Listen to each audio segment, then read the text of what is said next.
There's a concept in computer programming known as DRY, which stands for Don't Repeat Yourself. Functions allow you to write a block of Python code once and use it many times. Instead of repeating several lines of code each time you need to perform a particular task or function, simply call the function that contains that code. This helps in reducing the length of your programs, and it also gives you a single place to change, test, troubleshoot, and document a given task. This makes your application easier to maintain. To create a function, use the def keyword followed by the name of the function. Then a set of parentheses must follow the function name. If your function accepts parameters, include names of those parameters within the parentheses separated by commas. Finally, end the function definition line with a colon. The code block that follows the function definition will be executed anytime the function is called. On the screen at the bottom, you can see a very simple function. If you were to execute this code, no output would be displayed because the function was defined but never called. When calling a function, be sure to include the parentheses. So the code on your screen defines the sayHi function, and then it calls the function by listing the name of the function followed by parentheses. And the output is hi because that is the code block that is executed in the sayHi function. Also be aware that a function has to be defined before it can be called. Define your functions at the top of your Python program. Here's what happens if you try to use a function that is not yet defined. In this example, we call sayHi before we even define it, and then we get an error saying that sayHi is not defined. Let's extend this function to accept a parameter. You can think of parameters as variables that can be used inside of the function. The format is def, function name, and then the parameter name in parentheses followed by a colon. The sayHi function in this example has one parameter called name. The first time we call sayHi in this example, we pass the string JSON to sayHi. That string is assigned to the parameter name. Now we can use name just like we would use any other variable inside our function. Next, we call sayHi with the string everybody. And as you can see, the output on the bottom of the screen is hi JSON, hi everybody. Once you've defined a parameter, the function expects and requires a value for that parameter. If one is not provided, you will encounter an error. When we run the code on the screen, you can see that the error says that it's missing one required positional argument. To make the parameter optional, set a default value for it using the equal sign.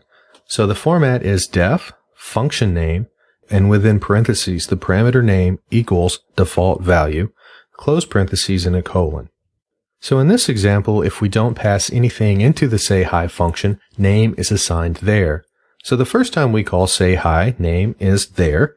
So the output is hi there. And then the next time we call sayHi, we pass in one parameter, which is a string called JSON, and that outputs hi JSON.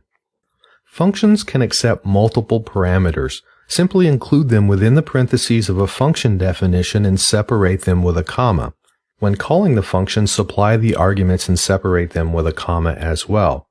So in this example, when we call sayHi, we provide a string, in this example Jane, then a comma, and then we provide the second argument, doe, also a string. When we call sayHi in this manner, first is assigned the string Jane, and last is assigned the string doe. And of course the output from the print statement is hi Jane Doe. The parameters accepted by a function are also called positional parameters because their order is important. Notice that Jane was associated with first and Doe was associated with last. You can also explicitly pass values into a function by name. When calling the function, supply the parameter name followed by the equal sign and then the value for that parameter. When using name parameters, order is not important. As you can see on your screen, we call sayHi twice, and the first time we use first as the first parameter, and the next time we use last as the first parameter. However, since we've explicitly defined what their values are, it doesn't matter what the order is. Required and optional parameters can be combined as in this example on your screen. When we call sayHi with one argument, that data is associated with the parameter first. The first time we call sayHi, we only supply one piece of data, which is a string that says Jane. First is assigned the value of Jane, and then last is assigned the value of Doe since we didn't specify that in our call to the function. The output in that instance is hi Jane Doe. The next time we call say hi, we use two strings. One will be associated with first, John, and the next one, Coltrane, will be associated with last, and the output is hi John Coltrane.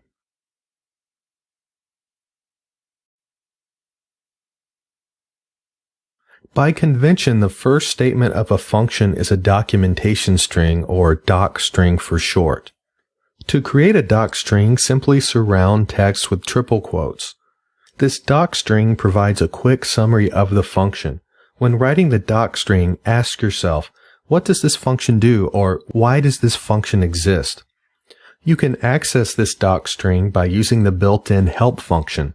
Pass in the name of the function you want to learn more about to help. Type Q to exit the help screen. In the example on your screen, we call help on the say hi function. When calling help and passing in the function say hi, the function definition of say hi is displayed to the screen as well as the doc string. Not only can functions perform a task, they can return data using the return statement. You can return any data type that you like.